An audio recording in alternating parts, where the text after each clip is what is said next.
Hi, this is Michael Buffer, and let's get ready for Bayloric TV.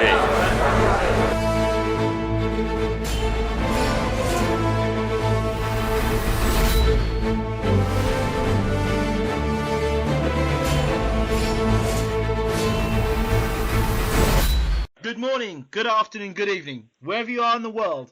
My name is Ingram Jones, and we are back with Russell Hartley, part 2. How are you doing, Ingram, lad? All right? I'm very well, fired up and good to go as always.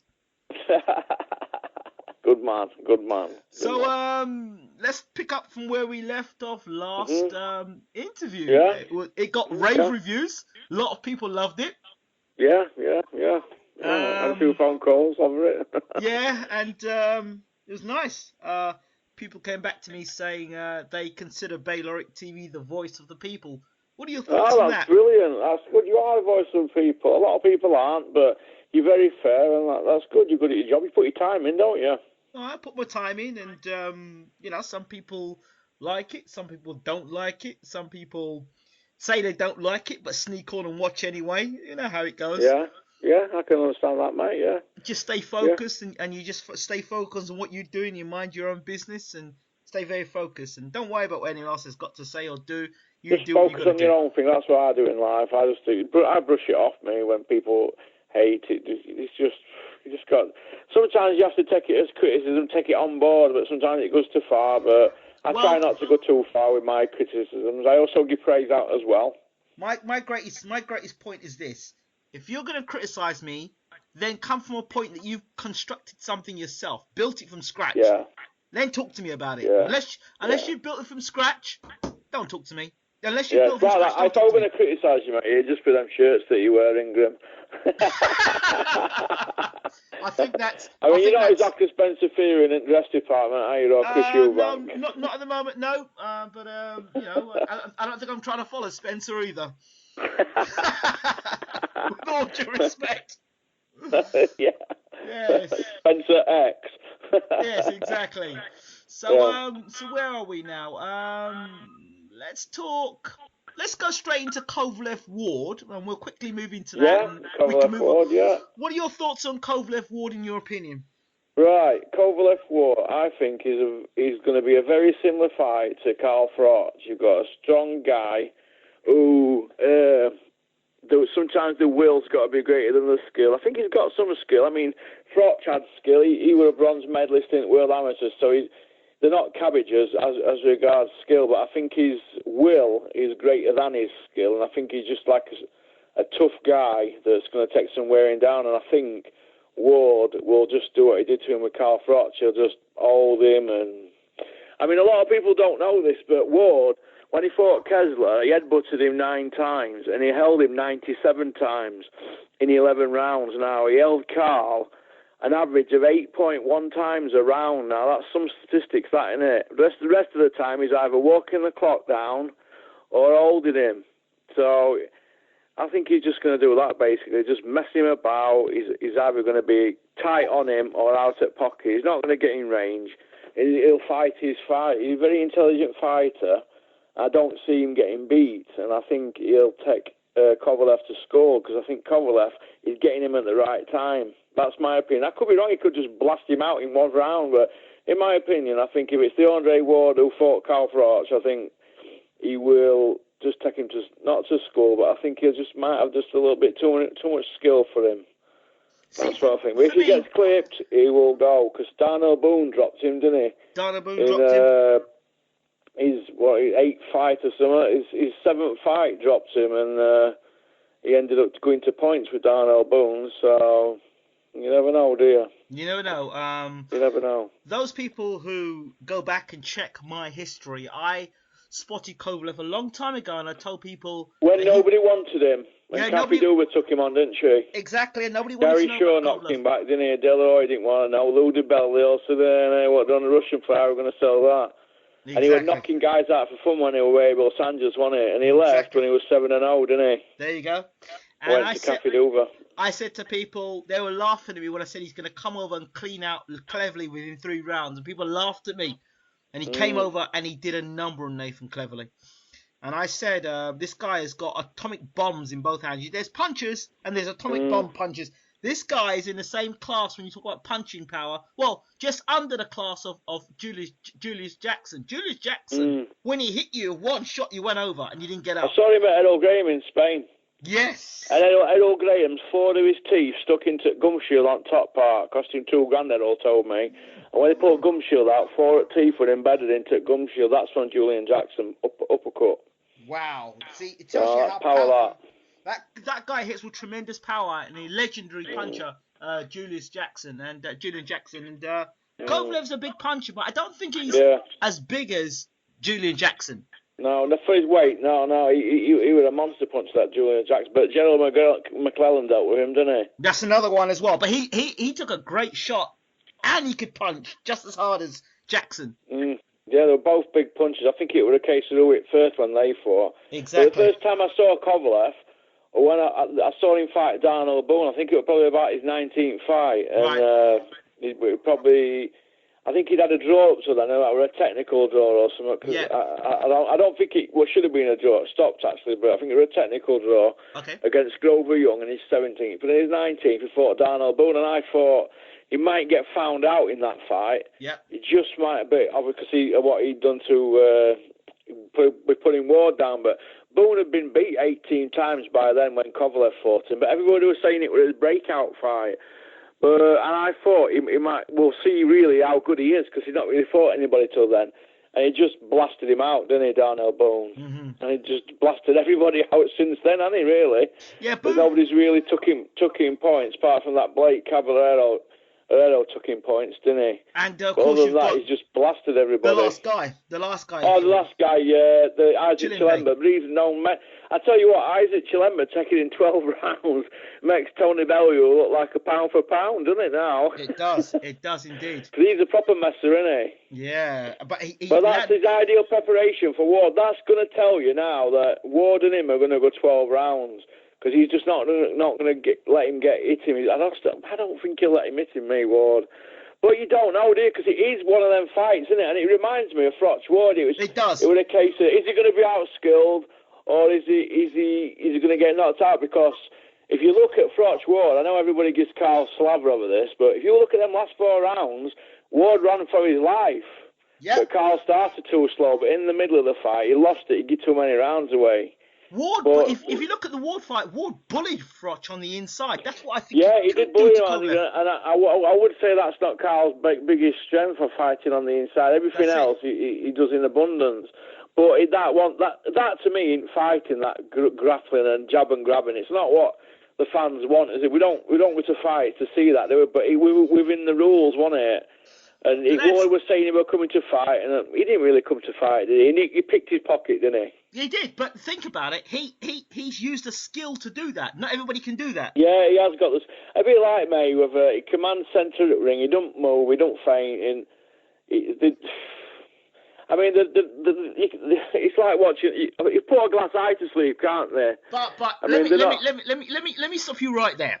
The art of boxing is to hit and not get hit. I know that, but I'm a fan of, your Arturo Gattis, your boxers, your people like Kevin Mitchell's. Yeah, I know. But with all due respect, and you know this, that's not boxing. Yeah. That's just 2 guys having a fight. Because when them guys meet guys who can box, you know what happens to them? Arturo Gatti, Mayweather, you've seen it. Don't they? You've seen it. They get outskilled. Exactly. So boxing is the art of hit and not get hit. If we're going to say that, then we should have Johnny Nelson as pound for pound, because I don't think I've ever seen him hit cleanly yet.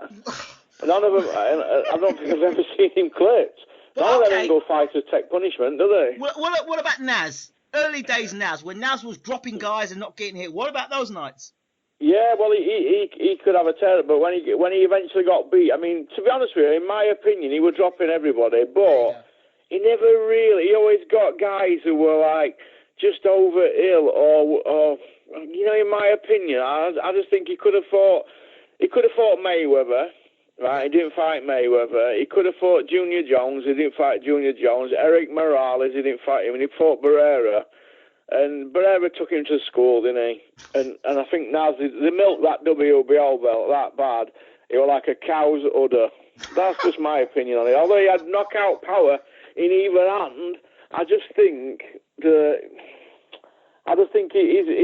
have done a lot better. It's a bit like Paul Gascoigne at football. You look at his career and you think, could have done a lot better. But that's just my opinion, isn't it? So I could be wrong. But you're a hard man to please. The man went over to America and he did the business. Yeah, and he beat Kevin Kelly, didn't he? Yeah, he did. He beat Kevin Kelly. And fair play to him, because it was a proper war, wasn't it? There are many guys who would have gone over to America, have come from the UK, gone over to America, and when he got dropped in that first round, wouldn't have got out of that first round. But to get up off the canvas and then to drop Kelly afterwards, wow, that's always going to go down as a legendary fight. I mean, yeah, but you've got to understand, he fought Kevin Kelly in his 29th fight. Kevin Kelly was his 51st fight. 51 fights he'd been to the well. Okay. You know what I mean? And Nazar in his 29th fight. Listen, you can look at it from the other side, can't you? You can look at it that way, but I'll tell you, if Kevin Kelly hits you on the chin with his first fight, his 51st fight... yeah, you're going, aren't you? You're going. So, if he hits you, you're gone. You know, Kevin Kelly's one of them punches, and the last thing we lose in boxing is a punch. So... Yeah, you could say Kevin Kelly's a puncher, but... Is he that much of a puncher? He finished his career with like 72 fights, and his KO ratio was only 54%. But he fought in a very high caliber fighters, did he not, Kevin Kelly? Yeah, I suppose he did. You could say he did. He went in with best of his era, didn't he? I mean, he fought like 16 world champions. There you go. So he's been in with some tough guys, 9 wins against them. So he did fight a lot of people who were elite. And if we were going to talk about punchers, we could talk about Mike Tyson. Who was the best guy Mike Tyson knocked out?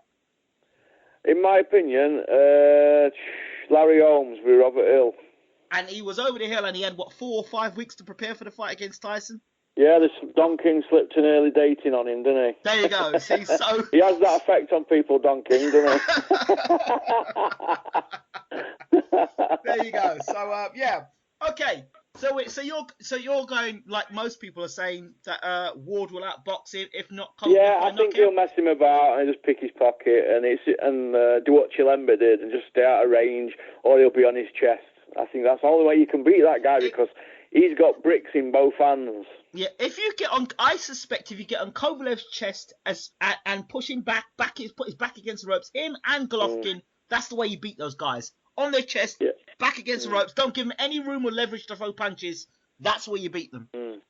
People are saying that, Andre Ward is not a fully fledged light heavyweight. I don't agree with that. When he fought in the Olympics, he fought at light heavyweight and got a gold medal. That's 178 pounds. Now, when he fought Carl Froch, he was 13 pounds heavier on the night. Now that's a pound over, off a stone, innit, heavier on the night. Yeah. Could that be why he looked a little bit stronger? I don't know. But I think he is a light heavyweight, and I think if he gets beat, he can say, I'm a super middleweight. Because he keeps coming out with things now saying I'm new to weight. But like I said, he fought at light heavyweight in 2004, and he's walking around weights 192, 195. So he's not a super middle, he is a light heavyweight. He's walking around at cruiserweight, isn't he? Do you think he's playing the games? Yeah, he's playing the game. He's got a little get out of jail free card, hasn't he? Yeah, I think so. A bit like Kell Brook with Golovkin. Now Kell's saying he's a welterweight, whereas before the fight he's saying that he's a middleweight, really. Yeah. It's like these people, they're like that character out Batman, what's he called? Two-Face. Kell's a welterweight now, he's not all that big, he's a small lad. and if he gets beat by Earl Spence, it'll be, I was weight drainer, should be at middleweight. Yeah, that's the one. But it's like Bob Arum says, isn't it? Yesterday I was lying, today I'm telling the truth. What do you make of the whole Eric Molina? He's a bum. Now Eric Molina, he's a good quality opponent. Spool. Do you know what? Right? To be honest, I don't think he's that good. To be honest, I really, really, really don't think he's that good. He's a gimme fight. I mean, if you look at Eddie's videos, he's saying, Eric Molina, God, he's pony. Now all of a sudden, Eric Molina's gone 9 rounds with Deontay Wilder. He's got power and he can bang as well. I mean, come on. They should have had Davies Prize fight. I mean, Thomas Adamek, he beat him, didn't he, by KO. That was in his 55 fight, Thomas Adamek. He's 40-year-old. Come on, is that how they're going to sell this fight? He beat Thomas Adamek. Come on. I mean, before he fought Thomas Adamek, he fought a guy in his 13th fight who had only had 5 wins and 8 losses. Right, like Roderick Ray. I mean, so he beats Roderick Ray, he loses to Wilder, beats Roderick Ray, and then fights a guy in his 55 fight who's 40-year-old. Then he gets a world title shot. Come on, somebody's pissed up my leg. You know what I mean? That's craziness. It's not going to go 3 rounds. So the Price fight, what was the story? There's lots of stories swirling around about Joshua getting knocked out in sparring. Yeah, David Price says he knocked him out, and he's come out now, and Joshua's admitted it. So obviously that must have been at the back of his mind. He didn't fancy that fight. Well, I think that's a shame that didn't happen as well. Eddie says he walked through David Price, but I don't see that somehow. I don't think he does. I don't think he just walked through David Price, honestly. I think he's a different fighter now since he's gone to Dave Colwell. I think he's got a bit of confidence back. He's had a few wins. And I don't think that it's as easy as they're saying. And I think he's just giving Molina a fight because Showtime are involved, aren't they? American TV. But I really think David Price is looking well. I mean, he's had a couple of wins since he lost against that drug sheet, both by KO, one in England, one in Germany, and obviously they were only against Journeyman, or they weren't really against that good opposition, but he was knocking everybody out until he fought Thompson. One of them, they were all tipping him. Yeah, I think he'll come again eventually. I do. He'll be given a chance. It's just that he probably punches too hard. He's a risky fight, isn't he? He is. If the Vladimir fight's round the corner, and I don't think it is, I think that's pony what they're talking. Because if Vladimir would have wanted that fight, he would have took it now. He's not going to take it 18 months later. Absolutely. He's not going to want to be out the ring 18 months. He's going to want to be out the ring a year. So why is he going to take it in 18 months when he's already been in camp for Tyson? I mean, Tyson's not that much taller than Joshua. There isn't that much adjustments for Vladimir to make. I mean, he's a 20-year professional. I don't think Vladimir. Pardon? So what do you think's behind it then? Why do you think the fight never happened? I don't think they took it because if Joshua's vulnerable, if David Price catches him like Dillian White catches him, he's going to put him to sleep again. And there's also that mental aspect. When somebody puts you down in sparring, and I'm not just talking putting you down, I'm talking carrying him out of the ring, sitting him down. I mean, Joshua says, yeah, I carried on training. Yeah, you didn't carry on sparring, lad. You got on an exercise bike, and you had people around you asking if you were okay. Yeah, I'm okay. Yeah, of course you're okay. You're on an exercise bike. You're not sparring again, are you? He got drops heavily, and he went down like a sack of taters, and that's why they're not giving David Price a fight. Let's put this into perspective. I mean, I've been told 20-ounce gloves. I've also been told 18-ounce gloves. These are not 10, 12-ounce gloves, are they? And headgear on. You put the guy to sleep. Now, you don't want to get in with a guy who's putting you to sleep. 6'7", it's like David Price. So you're going to think, I'll go in with Molina, give him a 5-week camp, and I'll smash him up inside 3 rounds. And it'll look better than him going 9 rounds with Wilder. And that's how they're going to sell it. And I think it's pony, because Molina's record, it's like I've just told you, he beat a journeyman 9-2, and then he's fought a guy 40-year-old in his 55th fight. Come on. You don't get world title shots on the strength of that. That's craziness. You've got to be honest and say that Derek Chisora and Dillian White are actually holding that card up. Better than Molina. Well, there you go. Both of them are better than... Well, Derek's got the experience, and he's only... To be honest with you, Derek's same age, isn't he? Derek Chisora's the same age as David Price. In fact, he's a year younger. Derek Chisora is a year younger than David Price, although he's had a few more wars. And they've got the experience. And Derek, if the Derek Chisora turns up that fought vitally, he's going to give you some problems. And Dillian White, he's doing really well at the moment. And he's like a young gun, isn't he? He's up and coming, 19-1. Let me turn this fight card around just briefly and make it Derek Chisora versus Anthony Joshua and Dillian White versus Eric Molina. What about that? What, Chisora against Molina? No, Chisora against Joshua and White versus Molina. I think Dillian White knocks Molina out inside 10 rounds, gets him late on, or it'll go to points. But I think Dillian White, he's got power and he's looking good. I think he beats him all day. I think Chisora against Joshua, I don't think he'll beat him, but I think if Chisora wanted to, he could go to 12 rounds with him and give him the rounds more than what Molina could. If the right Derek turns up, it depends what mode he's in, doesn't it?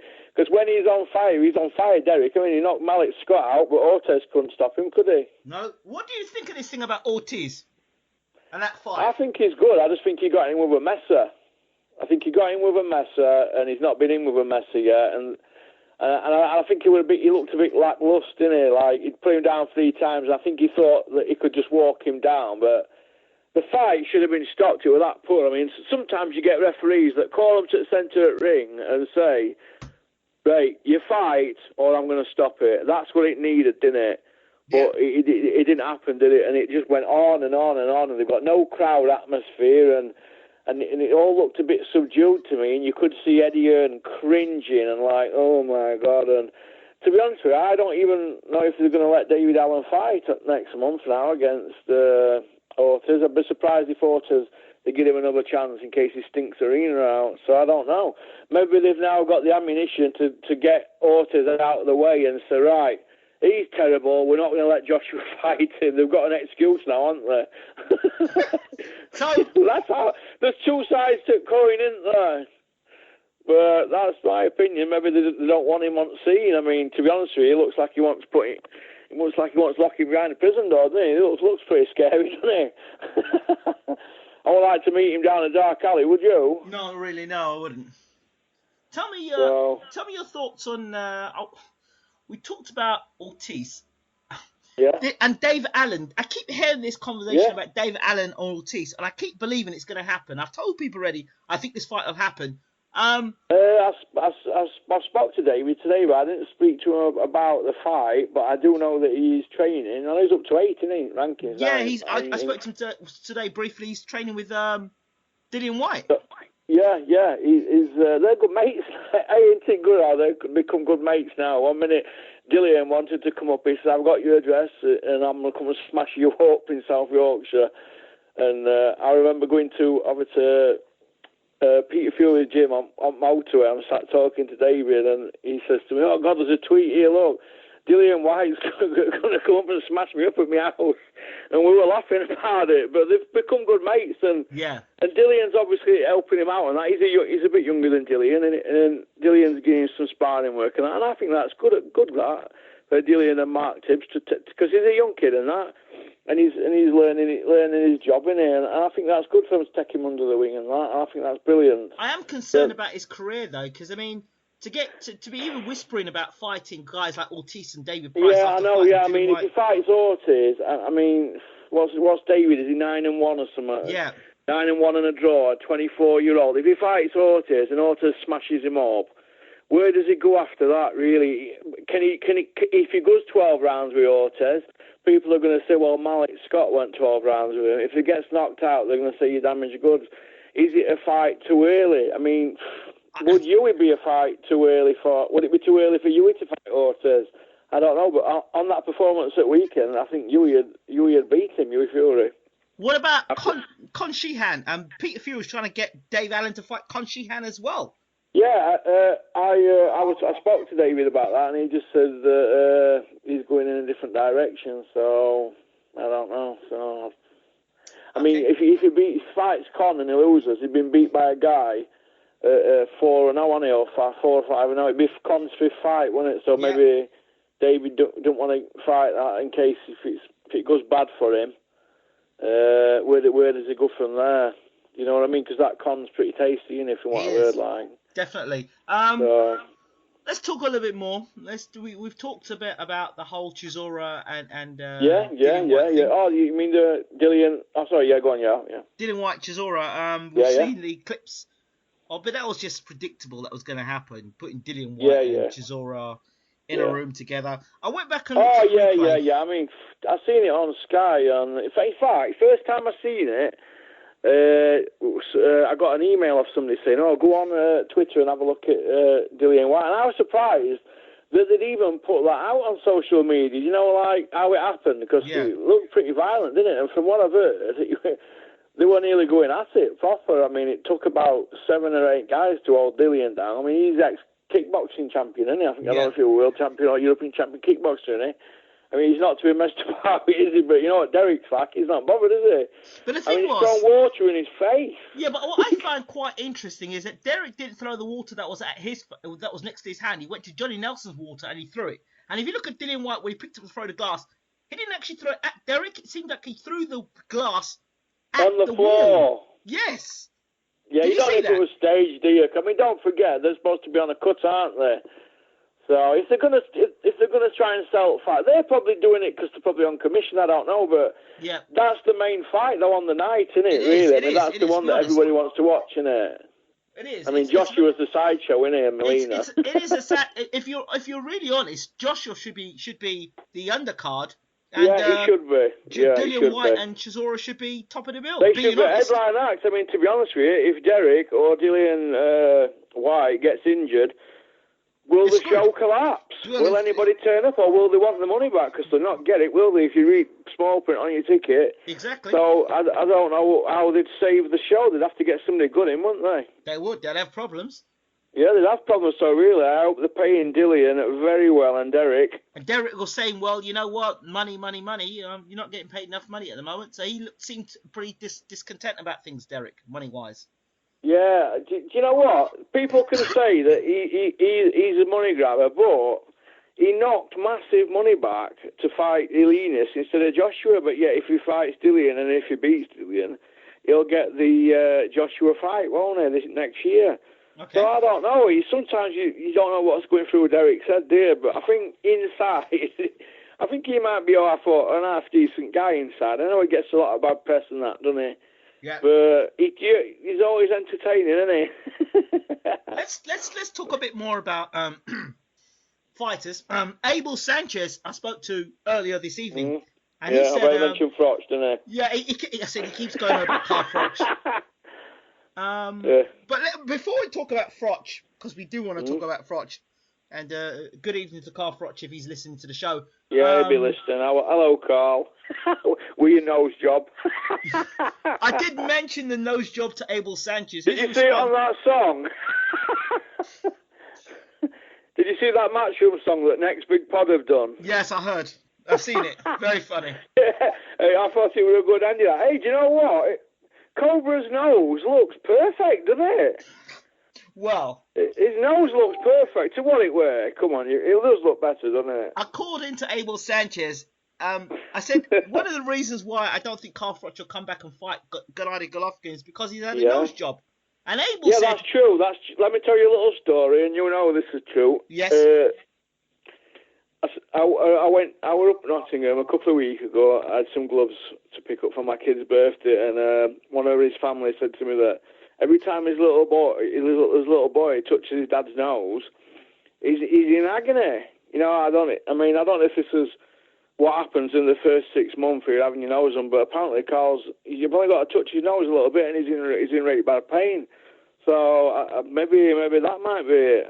But you know what I mean? I mean, before, if you whacked him on the nose, he just used to walk straight through you, didn't he? Yeah. If you clip him on the nose now, it might put him down, so maybe it might have knocked his confidence, but I don't think he wants to risk his legacy now. I mean, what is he, 2.5 years from Hall of Fame? He doesn't need money. I mean, if you give him 10 million quid, and he's not going to buy a bigger house than what he's got, is it? He's not going to buy a faster car, is he? He's not going to alter his life, is it? No. So that's how I look at it. And if he were going to come back, he'd have come back when we offered him them easy fights, wouldn't he? Yeah.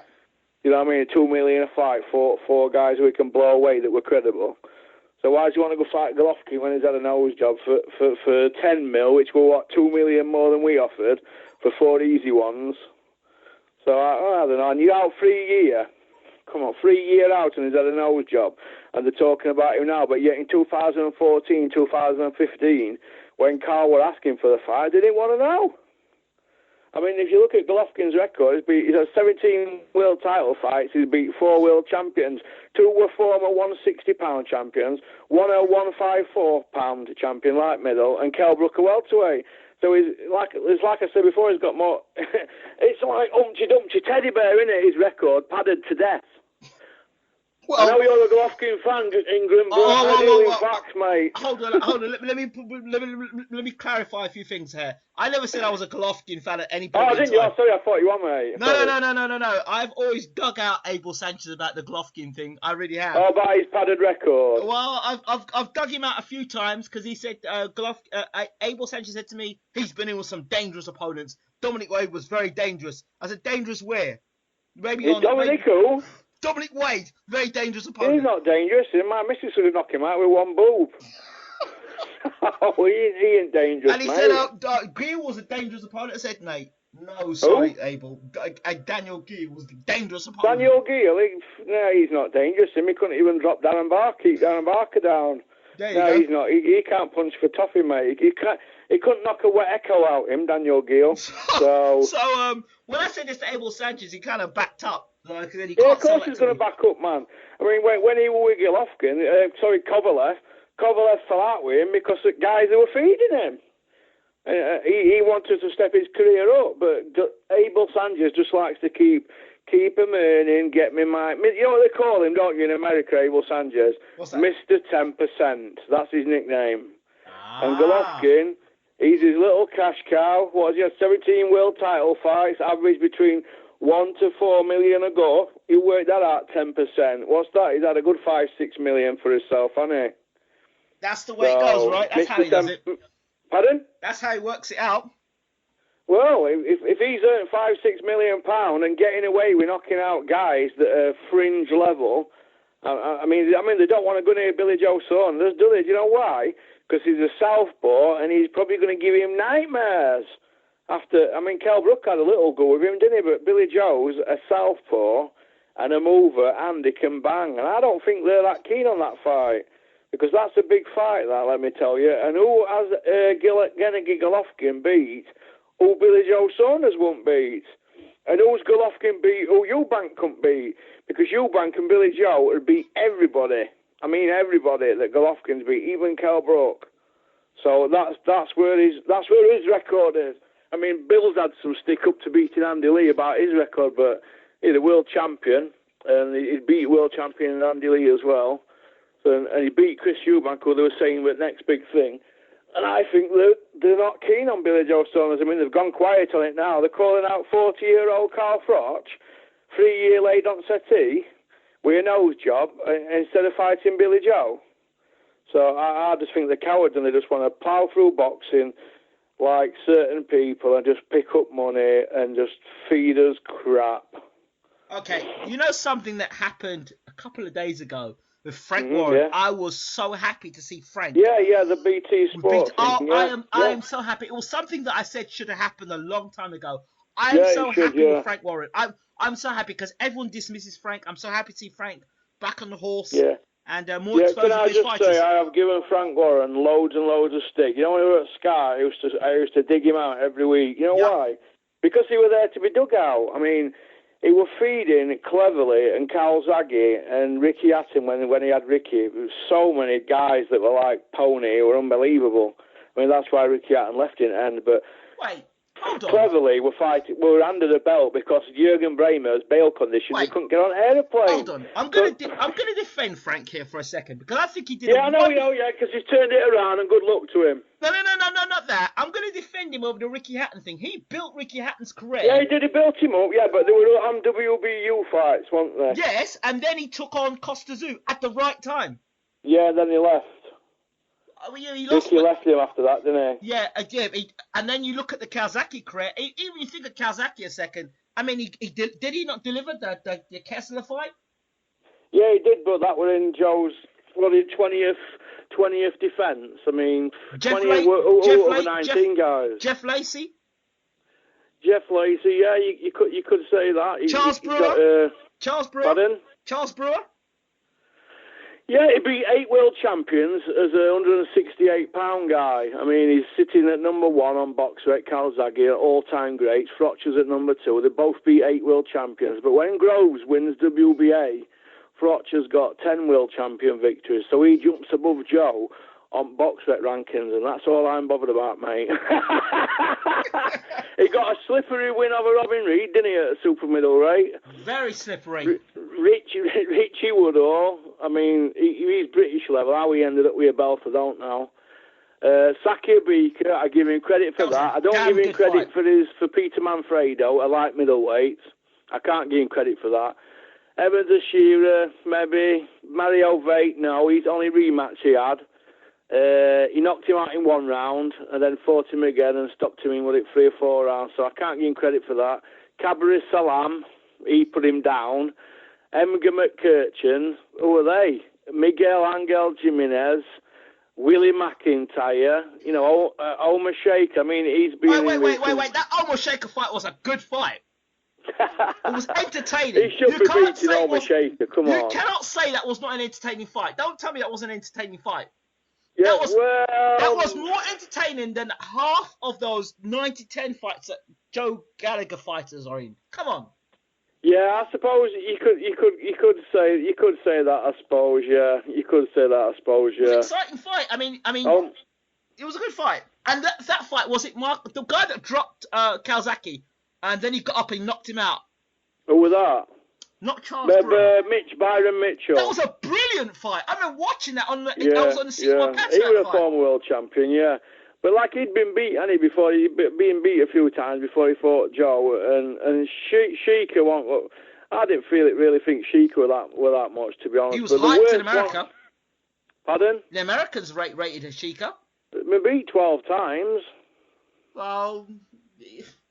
No, not when he fought Joe. That stumbled you, that one, didn't it? No, he wasn't beaten 12 times when Joe fought him, did he? No, he'd only had a draw on his record when he fought Joe. Yeah, he was only a young kid when he fought Joe. I mean, he's been beaten since, but Joe might have broken his heart, you don't know.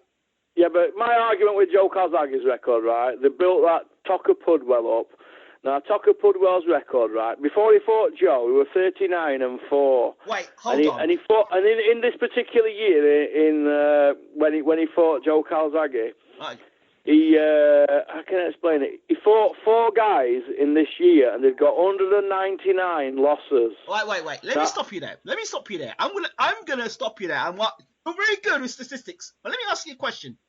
Yeah. When you talk about the Joe Calzaghe and the Carl Froch era, and I love Carl Froch and I love Joe Calzaghe, but here is where I kind of get a silence. Carl Froch... They met at different times, you're going to say, aren't you? No. Carl Froch was never considered numero uno in his division. Never. Because Andre Ward was there. Whereas Joe Calzaghe... I've got it here when Carl Froch was box rec number 1 when Andre Ward were inactive. Yeah, but we all knew that Andre Ward already whooped him. We knew that. Andre Ward had beaten him. I'll give you a Ward fight. Yeah, Joe but hanging on for his life at end. Joe Calzaghe beat the number 1 guy, which was Mikhail Kessel at the time, and he was regarded as number 1, was he not? Yeah, he was, yeah. He was actually regarded number 1. Okay, different era, yeah, but you've got to understand, if Calzaghe were that good, why did he vacate WBC then? When Carl were mandatory. He let him wait the full 270-day time limit, and then vacated. They had 9 months to make that fight. Mick Hennessy offered him £5 million to fight him. And they never took it back. Now, you get Frank Warren saying, they'd offered Carl the fight, this and that. Mick Hennessy put an offer out. Carl asked for the fight on ITV before he fought Albert Rabaki, who was a replacement for Dennis Incan. He said on ITV, he rung Joe up and said, Joe, you were going to get this fight.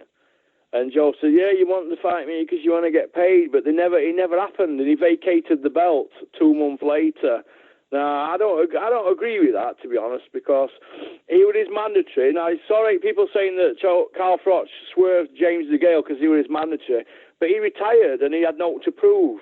Now, Calzaghe still carried on fighting, and they're saying he moved up. He only moved up £5. He didn't move up the full £7. Now, you're telling me Calzaghe couldn't knock £5 off? Come on. Okay, hold on. That's craziness. Calzaghe... He swerved it because it was a hard fight, wasn't it? Okay, it was a hard fight, but he swerved it. But wait, who had Carl Froch fought at that point in time in his career? He'd only beat 2 world champions up to that time. He was 23 and 0. Joe Calzaghe, who was unified champion, beat Kessler. He beat 8 world champions at the time out of 40-odd fights. Carl beat 2 out of 23 fights. So I can give you that. Yeah, he was probably looking for big money fights, but you can't the blame him. The offer was bigger money than what he got for fighting Hopkins and Jones. Hold on a second. Who would the world public want Joe Calzaghe to fight? Roy Jones Jr., Hopkins, or the unknown Carl Froch? Even when What, Froch... 40-year-old and 43-year-old, and hold both on. got 10 losses between Well, them? hold on. Didn't Hopkins then go on to dominate the light heavyweight division? Against who? He beat Tarver, did he not? He beat Tarver, who came down from £200 But Tarver was from Rocky considered... 6. He was still considered the man, Tarver. He was the number one man, was he not? Yeah, he beat him. Oh, He didn't really okay. do all else, did he? That Tarver, he had a good run at the light heavyweight division, did he not, Hopkins? Well, I don't know. I mean, I think they were all chosen fights, myself, personally. Well, of course they were chosen fights. Calzaghe had 2 fights at light heavyweight. He got dropped in both fights by Hopkins and Roy Jones, but he went on and beat both of them. The Hopkins fight, it's still debatable whether he actually beat him, because people say, look at the fight and say a lot of the shots that Calzaghe landed... him in first round. Yeah, a lot of the shots Calzaghe landed were blocked by Hopkins and slipped and ducked. And there were a lot of shots on the inside that Hopkins was landing that Calzaghe had no answer for. So...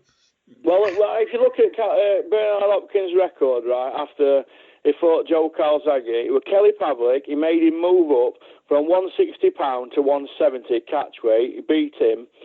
He's never had a stoppage, right, in his life since his last stoppage was 2004, Oscar De La Hoya. Let me stop you there.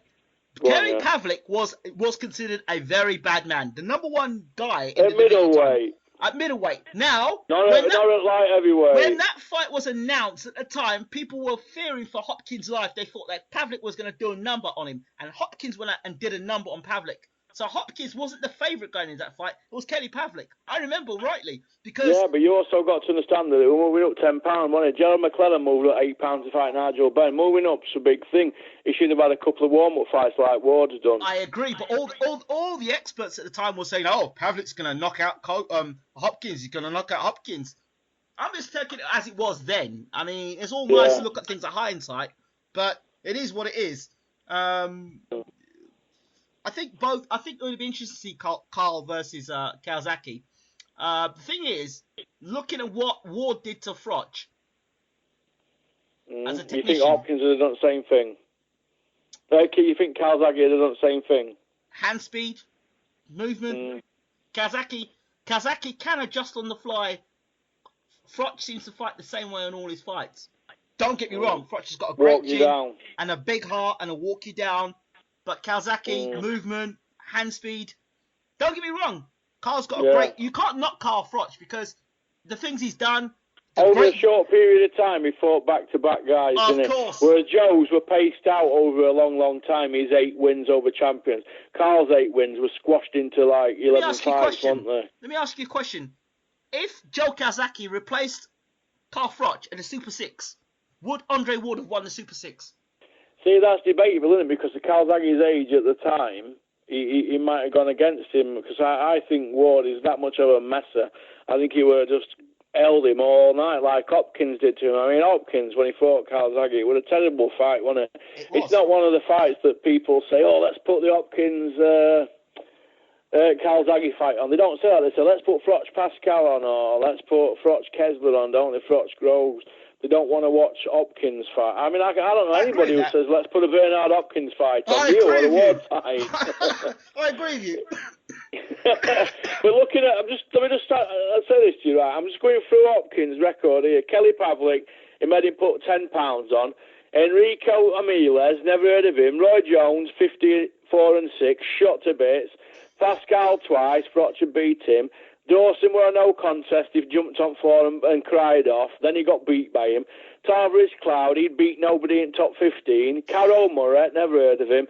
Bebek Shuminov, he'd only had 15 fights. And then Kovalev smashed him to bits. So really, they're all like cherry-picked fights, and then he knew he was going to cash out against Kovalev. But he's come back yet again against a guy called Joe Smith, who's probably somebody who works as a taxi driver. I've never heard of him either. Joe Smith just knocked out Fonfara, the guy who beat... Yeah, well, I know he's got Fonfara, but that's his claim to fame, innit? But he's not a world champion, is he, Fonfara? So, I mean, he's not a world champion, Joe Smith. It's for WB International. I mean, they say he's up and coming, but he's only a young kid, isn't he? I'll tell you something. 27-year-old outside a 51-year-old. His best win's Fonfara, but other than that, he's fighting guys like Fabiano Pena and Will Rosinski. So Hopkins will take him to school over 12 rounds. He'll retire, and it'll be 12 years since his last stoppage. Oscar De La Roy, little Oscar. You know what? He's a messer. That's why people don't put Hopkins fights on, because he messes you about. People can say he's old school, he's this, he's that. He's a cherry picking messer, and I ain't got no time for him. He doesn't put bums on seats. That's just my opinion, isn't it? Boxing's subjective, as we say. We're gonna call it Russell. It's my opinion. It's my opinion. Hartley. Hey, listen, I'm just giving my opinion on it. I won't pay to watch an Hopkins fight, would you? Come on.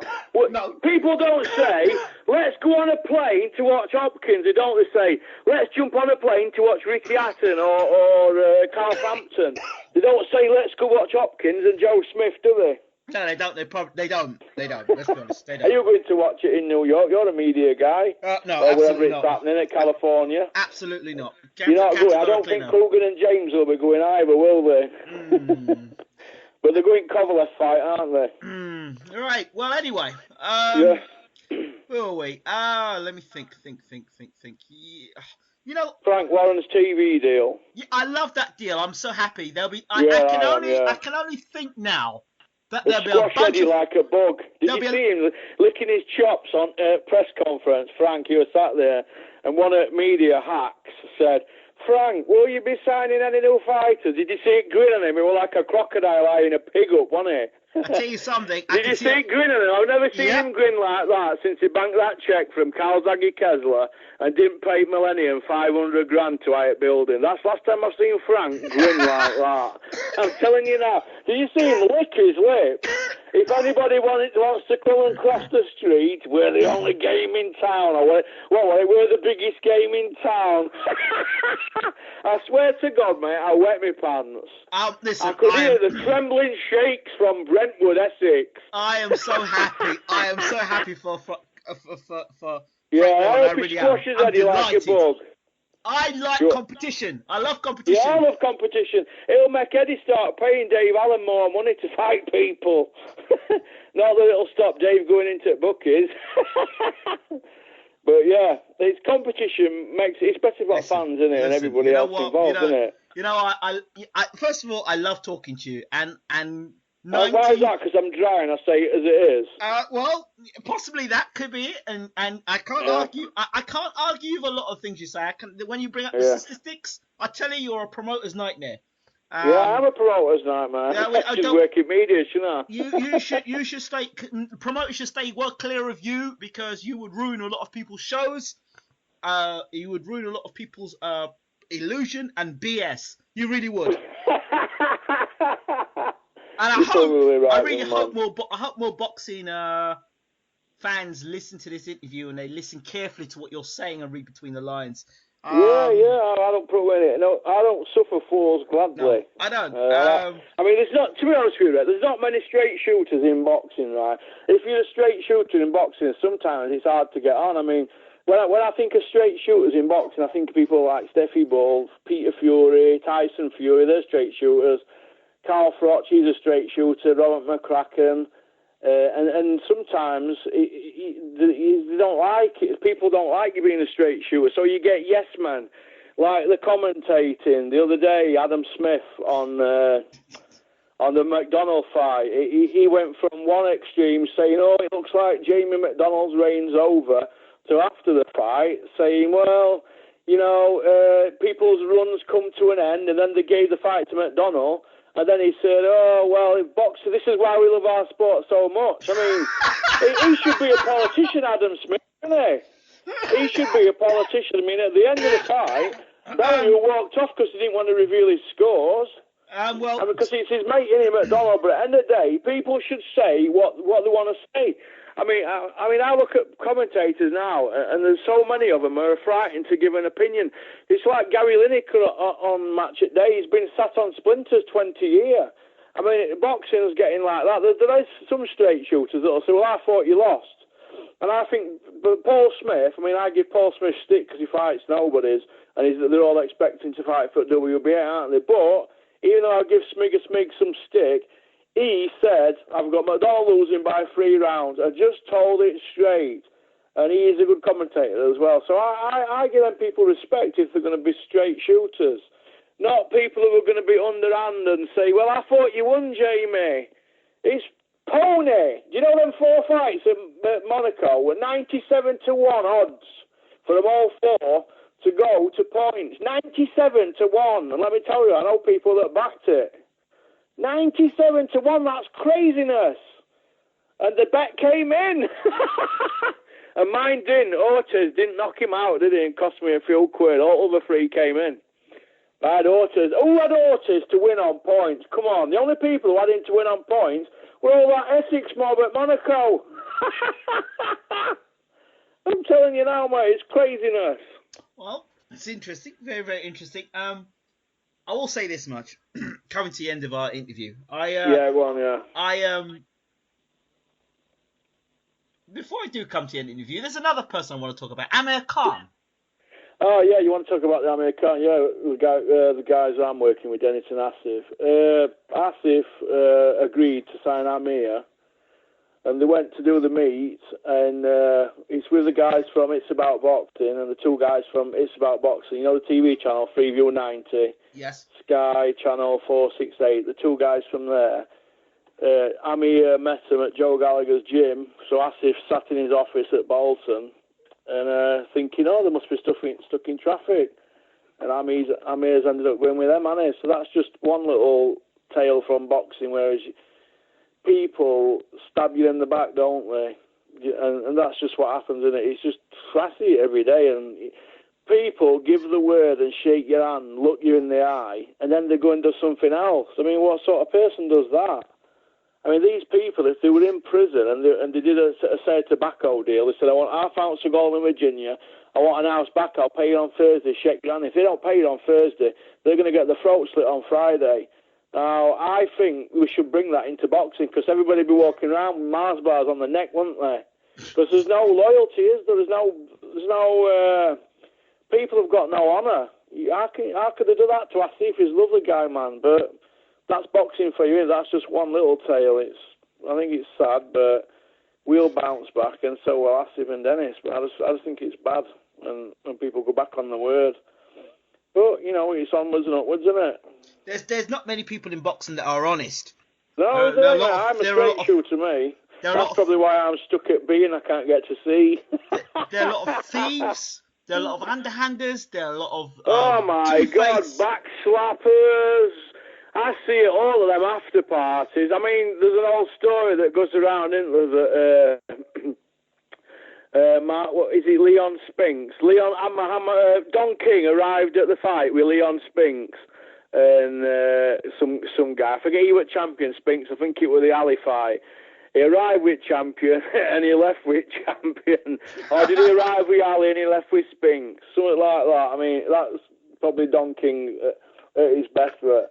That's just about the top and bottom on it. You could have somebody in your camp and then they just jump camps. But you see it all the time. And let me tell you, boxing comes in cycles. And what's going to happen next year is all these guys, you know, your David A., he's already with Frank Warren now, Amir Khan, James DeGale, Lee Selby, they're all going to cross the street to Frank Warren and BT Sport. You know what? It's in the rules. This is what happens. I cannot wait to see it happen. Yeah, and all them people who Eddie can't keep happy at Matchroom, they're all going to cross the street. And it happened years ago. And it's been going on for 30 years. I can't wait to see it happen. 2017, I'll be able to look at it from a distance, but I will be laughing from ear to ear, believe me.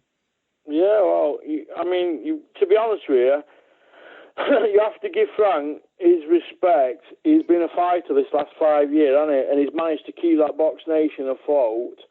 And he can still get them title shots, can't he? But I know it's only WBO that he deals with. He's still managed to keep his neck above water, hasn't he? Because if BT pull out, and then if it happens before February, I can see Box Nation going under or struggling, because they're mainly going because of international fights, and they've got great international fights, haven't they? Of course. They've got a great magazine show with Bunsey. Coogan and James do their thing, but they're just not filling arenas. There's something missing, And I don't know if it's something to do with ticket sales or promoting or what. I mean, if you asked half of people in country who Billy Joe Saunders were, they'd say they wouldn't know who he were. Or Liam Williams, I mean, he's a fantastic fight. I put Liam Williams in with Canelo as probably his biggest threat in 12 months from now. Liam Williams, I'm telling you now, he's the one that's going to stop Canelo, and you heard it first from me. He is that good. But if you ask a man in the street who works as a bricklayer, who's Liam Williams, a boxer, say, I know. It's a Welsh name, but I know what's missing with Box Nation. Pardon? I know exactly what's missing from Box Nation, and it will remain that way. Yeah. And it's only a few adjustments they need to make. But yeah, that's it. They need a bit. Because they're not selling many tickets, sorry. I don't know if it's something to do with StubHub or prices or what. I mean, Tyson Vladimir were only half sold, wasn't it? I mean, it's not like that. It's not. My personal opinion, I think it's to do with not what they've got, but how they've got it or how they promote it. That's the top and bottom of it, from my opinion. From what I see. There's something missing, isn't there? They need that ingredient, and this could be it, because that EE channel there goes to like 20 million people, doesn't it? And then you've got your BT. Okay, Box Nation, no disrespect, but they need a personality. They need a personality. Yeah, they do. Yeah, they need a front man, don't they? They need a person, somebody who's going to gravitate. Who's got Bunce's charisma. man for that, I think he's Mr. Boxer. I'd stick him out front. I mean, his show's brilliant, but I just think Bunce, stick him out and give him more dates or something. I mean, that little Barry Jones. I think they're a good little team. Throw Brian King onto it and John Fury. You'd have a right little group there, wouldn't you, that people would want to tune into. I think that'd be brilliant. Interesting. I think if they have I mean, Barry Jones I know from days of when I used to box, and he's a great guy. We were in the same gym together. Good boxing knowledge on him. Good guy. So if you had, I think, first of all, if you had a panel of guys that actually spoke really good, sensible boxing. Yeah, and we're straight shooters, not bullshitters. Exactly. So then you'd be competing with Sky with the biased commentary, which is there. I don't have to say you've seen. Oh my God! What, you've got Bellew and Paul Smith commentating on the mates from the same gym? What's all that about? Hey, and they got rid of Glenn McClory? Come on, that's crazy now. What happened to Glenn? Where's Glenn now then? I don't know. I heard he does some acting and does a bit of. He's in a play or something. He's got a book out and that. I don't think it'll be long before he'll back. I mean, it wouldn't surprise me if BT Sports signed him up, because he's probably the best commentator in country, isn't he? I'm not saying Paul Smith ain't good, but you shouldn't have him commentating on the mates. I'll tell you something. Ian Dark would be great to have on. Ian Dark, yeah. I don't know about Jim Orlin, though. No. I'm not really keen on him. No, and Jim Watt's eyes have gone. Where's Paul Dempsey? Bring Paul Dempsey, He's man. good, Paul Dempsey. I like him. I don't think he gets on with David A, though. but yeah, he's good. He used to be front man. He was like Adam Smith at 90s, wasn't he? Remember Ringside? Yeah, I remember Ringside. He was the first one to do it, wasn't he? If BT do a Ringside show, it would put Sky Sports and Box Nation, in terms of a magazine show, out of the water. That's what they need to do. Yeah, they do, yeah. Paul Dempsey's brilliant. There you go. And there was the other guy as well. I like him. There's Paul Dempsey, the other guy as well, with the blonde hair. I can't remember what his name was. Ian Dark, is it? No, not Ian Dark. Not Jim Watt. No. I know who you're on about. I forgot his name now. Yeah, he was really good. Yeah, he was good. And guys who look like they're interested in talking about boxing, and not guys who look like they're forced to talk about boxing.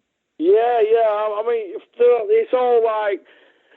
it's all getting a little bit cosy in it at the moment at Sky with commentating and that, and it needs a bit. I thought they were going to shake it up. I'd like to see Jamie Moore given more roles. Ryan Rhodes, he's a good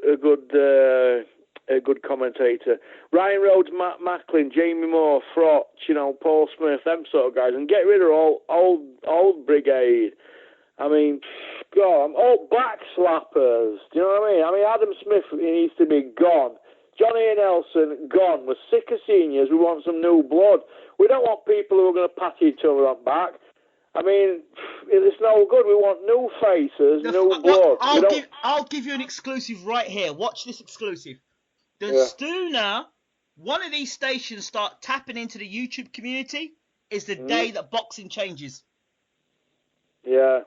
Because if you start using people from the YouTube community to come in and talk boxing, wow. Yeah. Then you have you tapped into another community altogether.